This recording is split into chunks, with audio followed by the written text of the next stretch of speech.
2 தீமோத்தேயு 4ல சொல்றது போல, எல்லா சூழ்நிலையில நற்செய்தி அறிவு, போதித்துக் கொண்டே இரு. ஓய்வென்றதே உனக்கு இருக்கக்கூடாது. வாய்ப்பு கிடைத்தாலும் கிடைக்காவிட்டாலும் நற்செய்தி அறிவித்துக் கொண்டே இரு. மிகுந்த பொறுமையோடு கண்டித்து பேசு, கடிந்து கொள், தொடர்ந்து மக்களுக்கு அறிவுரை கூறு என்று தூய பவுல் சொல்வது போல, தொடர்ந்து நாம் நற்செய்தியை அறிவிக்க வேண்டும். தொடர்ந்து போதித்துக் கொண்டே இருக்க வேண்டும். நம்ம எந்த எதிர்ப்பும், எந்த அச்சுறுத்தலும் நம் உயிர் கூட நம்மை நற்செய்தியை போதிப்பதற்கு தடையாக இருக்கவே கூடாது. ஆம் பிரியமானவர்களே, நீங்கள் போதித்து கொடுக்காவிட்டால் அப்பாவி மக்களுக்கு யார் சத்தியத்தை போதித்து கொடுப்பார்கள்?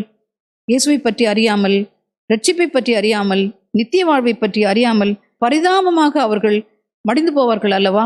இயேசுவை பற்றி அறிய வேண்டும், பாவ மன்னிப்பு நிச்சயத்தை பெற்றுக்கொள்ள வேண்டும், மனம் மாற வேண்டும், அவர்கள் பரலோக ராஜ்யத்தை சுதந்திரித்துக் கொள்ள வேண்டும்.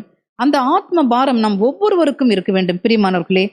ஆகையால் வாக்களித்த வல்லமையினால் நீங்கள் நிரப்பப்படுங்கள். நிச்சயமாக இந்த ஆத்ம பாரம்